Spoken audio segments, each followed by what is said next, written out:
मशहूर और मारूफ प्रोग्राम पर्दे के पीछे लेकर ओनली ऑन FM 107। ये है FM 107 107। आप सुन रहे हैं पर्दे के पीछे।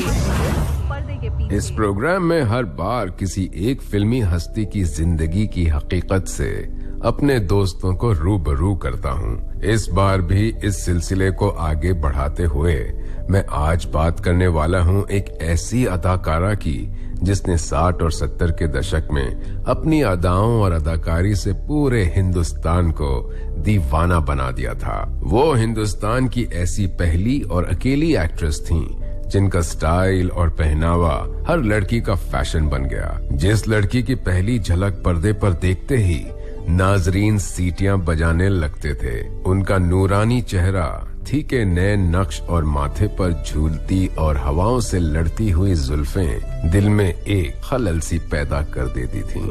उनकी आंखों में लगे हुए काजल की नोक किसी खंजर के मानिंद लोगों के दिलों को जख्मी कर जाती थीं और इनको दुनिया मिस्ट्री गर्ल के नाम से भी जानती थी। जी हाँ, इन तमाम मुकल्लमों की मुकम्मल हकदार इस अदाकारा का नाम था साधना। गोरे गोरे चांद से मुख पे काली काली आंखें हैं, देख के जिनको नींद उड़ जाए वो मत वाली आंखें हैं। गोरे आज क्या दौरा पड़ रहा है? फिर एक फिल्म में डांस के लिए एक्स्ट्रास के तौर पर लड़कियों का इंतखाब करने के लिए आए, जिसमें कई लड़कियों के साथ साधना को भी चुना गया। और ये फिल्म थी राज कपूर की 1955 में आई श्री 420, जिसका गाना मुड़ मुड़ के ना देख मुड़ मुड़ के, इस गाने के लिए कास्टिंग की गई थी। इससे पता चलता है कि साधना को हीरोइन बनने का इतना भूत सवार था कि उन्होंने राज कपूर की फिल्म श्री 420 में एक्स्ट्रा का कैरेक्टर किया और ये फिल्म अपने वक्त की सुपरहिट फिल्म थी। उन दिनों श्री 420 फिल्म के शहर में बड़े बड़े पोस्टर लगे थे। साधना ये पोस्टर देखकर बहुत खुश थीं, क्योंकि इस फिल्म में उन्होंने भी काम किया था। वो फिल्म का टिकट खरीदकर अपने दोस्तों को फिल्म दिखाने ले गईं।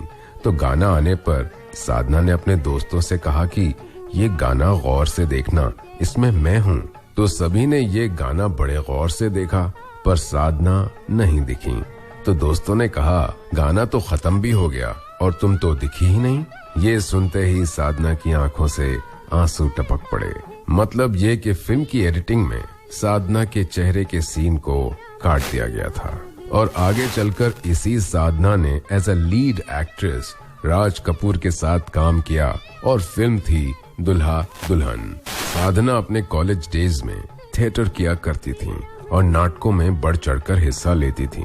इसी थिएटर प्लेस के दौरान सिंधी फिल्मों के डायरेक्टर अर्जुन हिंगोरानी की नजर साधना पर पड़ी।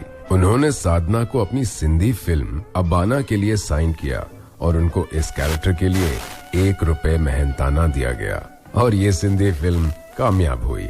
ये तो था साधना का सिंधी फिल्म में पहुंचने का सफर, पर उन्हें हिंदी फिल्मों का पहला ब्रेक कब मिला, ये जानने के लिए आप बने रहिए अपने दोस्त फरहान के साथ। लौटते हैं एक खूबसूरत। साधना को फिल्मों का पहला ब्रेक कब मिला?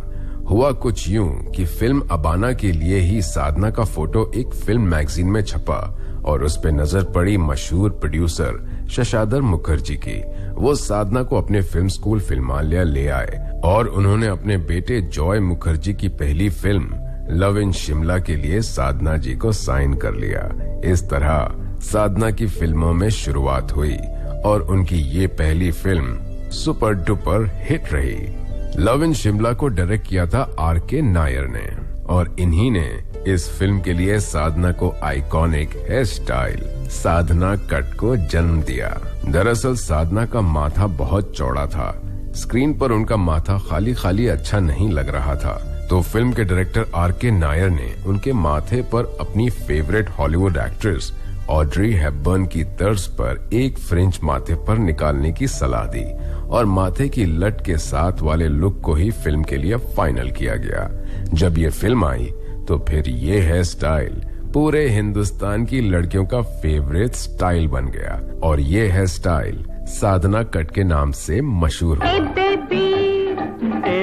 विमल रॉय की फिल्म परख मिली, जिसमें विमल रॉय ने इनके हेयर स्टाइल को पूरी तरह बदल दिया और इन्हें अपने ट्रेंड सेटर हेयर स्टाइल से हाथ धोना पड़ा, क्योंकि ये एक गांव की सीधी सादी लड़की का कैरेक्टर था।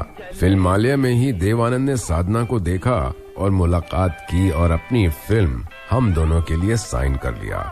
इस फिल्म के साथ ही साधना फिर से अपने आइकॉनिक हेयर स्टाइल के साथ वापसी करती नजर आई। ये फिल्म एक सुपरहिट फिल्म साबित हुई और इस फिल्म का गाना अभी न जाओ छोड़कर दिल अभी भरा नहीं बहुत मकबूल हुआ। इस फिल्म को 2011 में कलर करके फिर से रिलीज किया गया। इसके अलावा 1962 में एक बार फिर देव आनंद और साधना की जोड़ी दिखाई दी ऋषिकेश मुखर्जी की फिल्म असली नकली में। साधना ने एक ब्यूटी कॉन्टेस्ट जीतने पर फिल्मालय के साथ 3 साल का कॉन्ट्रैक्ट किया और इसके साथ ही वो फिर से जॉय मुखर्जी के साथ पर्दे पर दिखाई दी फिल्म एक मुसाफिर एक हसीना में। ये फिल्म और इसके गाने काफी मकबूल हुए। इसके बाद फिल्म आई मेरे महबूब। इस फिल्म में काम करने से साधना ने मना कर दिया था। फिर ऐसा क्या हुआ कि साधना ने ये फिल्म साइन कर ली? ये जानने के लिए सुनते रहिए पर्दे के पीछे ऑन 107 फरहान के साथ। लौटते हैं इस गाने के बाद। ओनली ऑन FM 107 हम बात कर रहे हैं साधना जी की। जब साधना को फिल्म मेरे महबूब ऑफर हुई तो वो बहुत कंफ्यूज थी और उन्होंने इस फिल्म में काम करने से मना कर दिया था।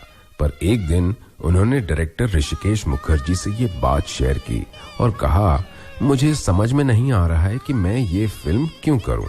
तो ऋषिकेश मुखर्जी ने कहा कि इस फिल्म का हीरो कौन है? तो साधना जी ने जवाब दिया, राजेंद्र कुमार इस फिल्म में हीरो हैं। तब ऋषिकेश मुखर्जी ने कहा कि तुम्हें ये फिल्म करनी चाहिए, क्योंकि राजेंद्र कुमार हमेशा अच्छी स्क्रिप्ट ही चुनते हैं। जब वो इस फिल्म में काम कर रहे हैं तो इसका मतलब इस फिल्म की स्क्रिप्ट में कोई तो बात होगी। तब जाकर साधना ने ये फिल्म साइन की। जब ये फिल्म रिलीज हुई तो इस फिल्म ने कई सारे रिकॉर्ड्स कायम किए।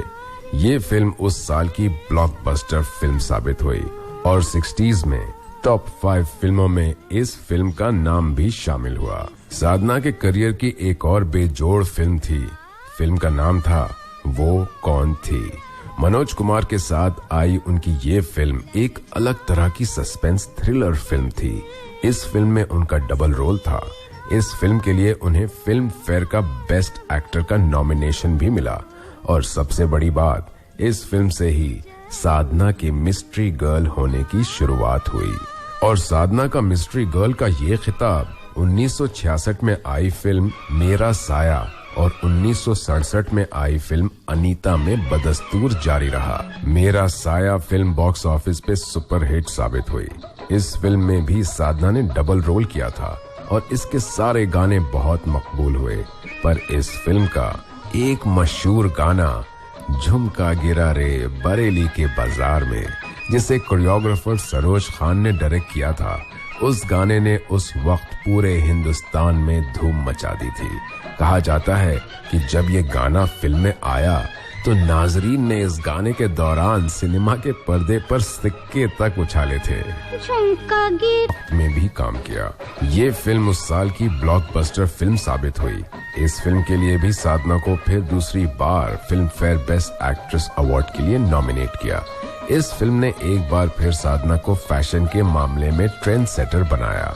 उनके हेयर स्टाइल के छा जाने के बाद अब उनका टाइट कुर्ता और चूड़ीदार पजामा हिंदुस्तानी लड़कियों का फैशन बन चुका था।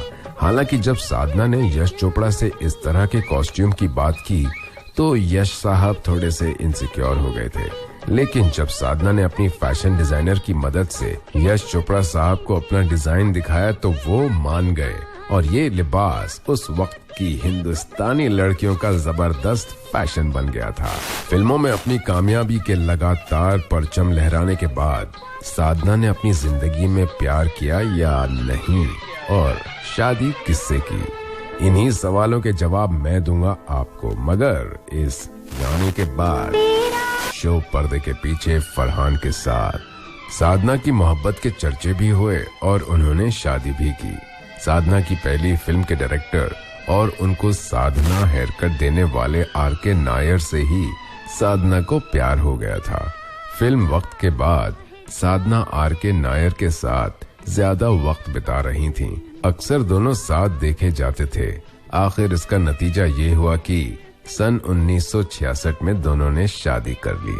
साधना ने फिर रामानंद सागर की फिल्म आरज़ू की और 1966 में ही उन्होंने सुनील दत्त के साथ मेरा साया में काम किया, जो कि एक मिस्टीरियस फिल्म थी।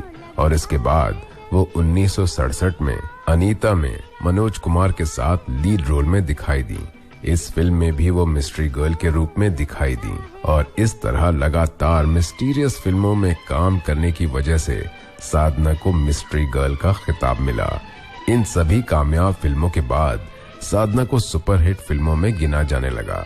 करियर के स्टारडम के दौरान ही साधना को थायराइड की बीमारी हो गई, तो वो इसके इलाज के लिए अमेरिका चली गईं। जब ये अपना इलाज करने अमेरिका गईं तो लोगों को लगा कि फिल्मी आसमान से साधना नाम का सितारा डूब चुका है, पर सारी दुनिया गलत साबित हुई।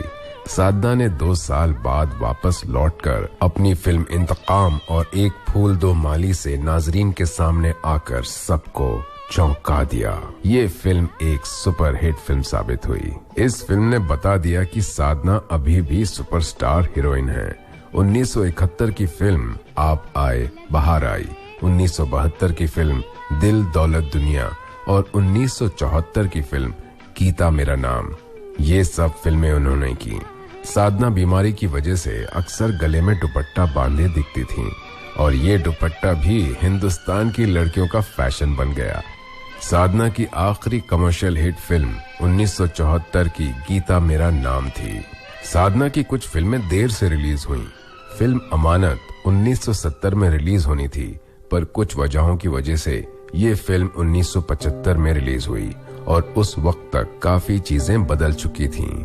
1978 में महफिल और फिल्म उल्फत की नई मंजिलें करीब 20 साल बाद 1994 में रिलीज की गईं। ये तमाम फिल्में कुछ खास कमाल नहीं कर पाईं। साधना ने जब फिल्मों को अलविदा कहा तो पूरी तरह अलविदा ही कह दिया। उन्होंने कभी फिल्मों में कैरेक्टर रोल करने की ख्वाहिश नहीं की, क्योंकि वो चाहती थीं कि वो अपने चाहने वालों की नजरों में हमेशा हमेशा के लिए एक खूबसूरत जवान और हसीन साधना के रूप में जिंदा रहें। उनका वही हसीन चेहरा लोगों की यादों में रहे। इसके बाद साधना ने अपने शौहर आर.के. नायर के साथ मिलकर अपने खुद के प्रोडक्शन हाउस की शुरुआत की और एक फिल्म प्रोड्यूसर के तौर पर उन्होंने 1989 में आई फिल्म पति परमेश्वर बनाई, जिस फिल्म में डिम्पल कपाड़िया ने लीड कैरेक्टर किया था। साधना अपनी जिंदगी के आखिरी वक्त में बिल्कुल अकेली पड़ गई थीं। 1994 में अपने शौहर आर.के. नायर के इंतकाल के बाद उनका ख्याल रखने वाला कोई भी नहीं था। औलाद तो कोई थी ही नहीं। उनके घर पर भी कुछ लोग कब्जा करने लगे थे, जिसके लिए उन्हें कोर्ट के चक्कर लगाने पड़ते थे। साधना कैंसर की बीमारी से 25 दिसंबर 2015 को इस दुनिया को अलविदा कह गईं। वो साधना जिसने कई पीढ़ियों की लड़कियों को एक नया स्टाइल और फैशन दिया, वो इस अंदाज में दुनिया को अलविदा कहेंगी, ये किसी ने सोचा भी नहीं था। ये थी कहानी साधना की, मेरी यानी फरहान की जुबानी। अगले हफ्ते फिर मिलते हैं एक नए अदाकार के साथ। तब तक के लिए अलविदा। सुनते रहिए FM 1।